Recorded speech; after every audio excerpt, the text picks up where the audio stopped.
everyone, this is Kevin the Entrepreneur, and welcome to my vlogging channel. And I'm going to share some quick thoughts about a new streaming service that has just launched. Now, we are all in self-isolation right now. There's a lot of us who are just watching a lot of Netflix, a lot of Crunchyroll, Funimation Now, Criterion Channel, Hulu, Amazon Prime. We're all doing it.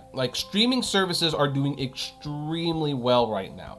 In fact, really, during quarantine, a new product, one of the few new products, I should say, that can actually launch and become successful is a new streaming service. Interestingly, HBO Max Go is not the one that's launching early like some of you might hope. It's actually a new service called Quibi from DreamWorks co-founder Jeffrey Katzenberg and former Disney Animation president.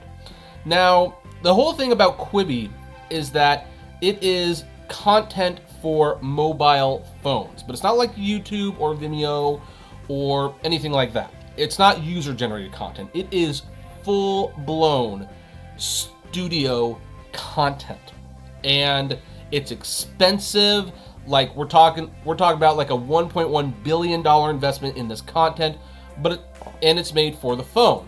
However, it's not going to be like normal TV shows. It's going to be like in 3 to 9 minute segments. So it's being, I believe, geared towards people who are like commuting on the bus and stuff, that they can watch high quality TV shows in little increments and then go on with their daily basis. I think it's basically designed for like lunch breaks. I think the fact that none of the programs exceed 10 minutes is because it's like, okay, someone's going to take like a little 10-minute lunch break. They're going to watch something on Quibi real quick, which, to be fair, is what people like me do all the time for like YouTube. I know people who they have 10 minutes and they watch YouTube. Heck, you might be watching this video on a little 10-minute lunch break right now. So it's not an terribly insane idea that you might want to try this with like a more scripted show. In fact, truthfully, now that I've had a little bit of time with Quibi, I'm kind of surprised that the YouTube Premium didn't go in this direction, where their original content was not designed for the mobile devices, because YouTube is primarily a mobile platform.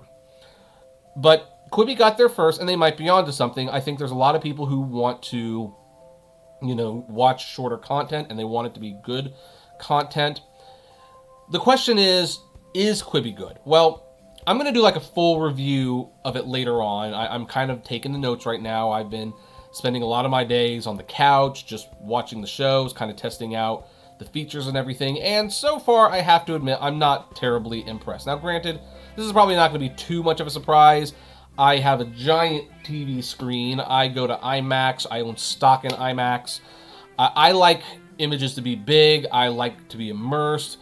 I don't have VR yet, but I'm working on it. I don't mind the idea of like putting like a VR set on and watching a 3D world immersion. I think that's kind of a neat idea personally.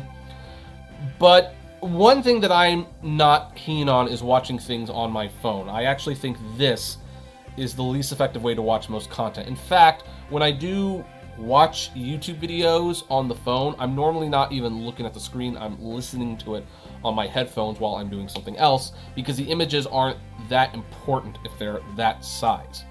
Quibi, on the other hand, forces me to watch it, so that's what I've been doing. And I have to say, during a time of quarantine where I can't go anywhere and I'm stuck in the house, I'd much rather be laying on that bed watching the stuff on this TV than I would be kind of just sitting, doing this and like then moving it up, and it's not really my thing. Also, at one of the key selling points of this new service is that the image will change however you turn it. So like if you're watching it sideways, it'll show some image on the side, but if you turn it up, it will reformat the picture so that it's viewable vertically as well. It's a neat little idea. However, I should say there's not been a single show that has benefited from watching it vertically. All the shows seem like they were filled with widescreen in mind, and as a result, when you're watching widescreen, there's always multiple characters on the screen, whereas when you do it vertically, there's like usually one character, or they'll have two characters, but they'll be like a split screen, so it's kind of a funky effect. I mean, it switches very, very smoothly. It doesn't slow down or anything. I'm actually quite impressed with how fast it changes the perspective. It's just for the most part, the image does not seem to work in vertical, so you're going to be watching it widescreen. And for that matter, the content's kind of strange because even though it's short, it's still kind of scripted and, progresses like it was like a half hour or hour long show, only that you're getting small pieces of that half hour or hour, like, where the commercial would normally go. That's where Quibi is. It's like, okay, so you're watching an episode of, say, Unflipped. However, when you watch an episode, you're not really watching an episode, you're watching a part of an episode, because it does, there's not enough time to develop a story, a conflict, and a resolution. So the first episode will develop the conflict, the second episode will develop the motivation, then the third one will, write the conclusion, if you will. So it's kind of structured like a real 30-minute to hour-long show. And I think there's also doing that on purpose, because just in case this doesn't succeed, I could easily see the episodes being combined together into a single half-hour, hour-long episode and being sold to a streaming service, and you can get some of the investment back, and I think it would work just fine on a regular TV. In fact, I think it would work more fine on regular TV because, again, when I watch stuff on YouTube, I'm not really paying attention to the screen even. It's not that important. But Quibi is throwing a lot of money at the phone. As such, there's a lot of weird camera angles, like, the close-ups have to be, unless, like, there's some scenes where it's like, yeah, the close-up is important, but, like, if there's, like, a wide shot of, like, the set and everything, it's like your eyes aren't taking in the details or anything. It's really, it's a strange setup.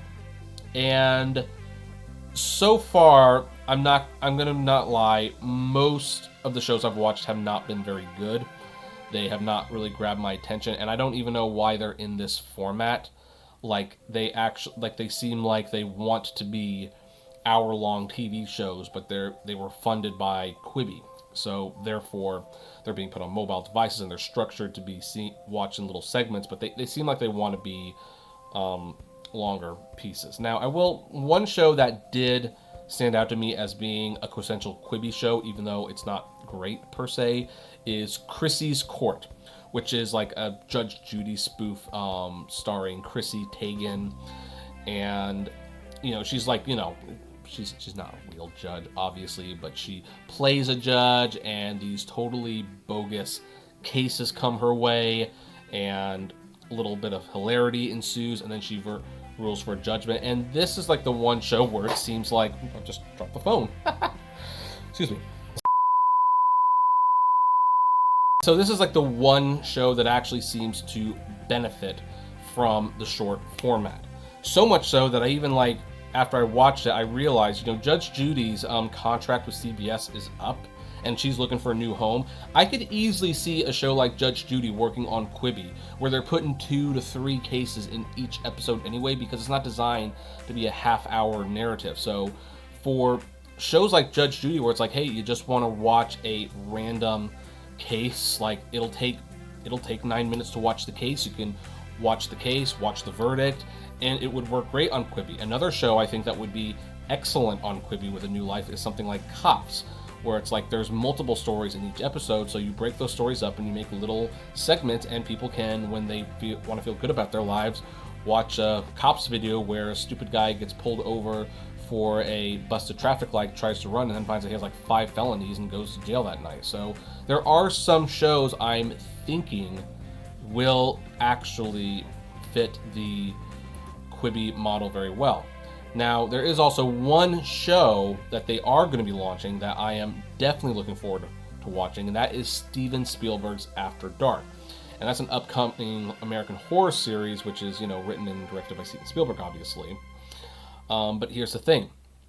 It's going to have like a little gimmick where, like, you can only watch it at night, specifically after sunset. Now, that said, not having seen the show, you'd think the setup would be much better for a TV, but that's a neat little idea. Like, hey, it's called After Dark, and you can only watch it after dark. Like, you can't watch this moody thing in the daytime when it's not going to have much of an effect on you. I kind of like that idea, but we'll have to see how it actually plays out. So my early thing with Quibi is that it's not great.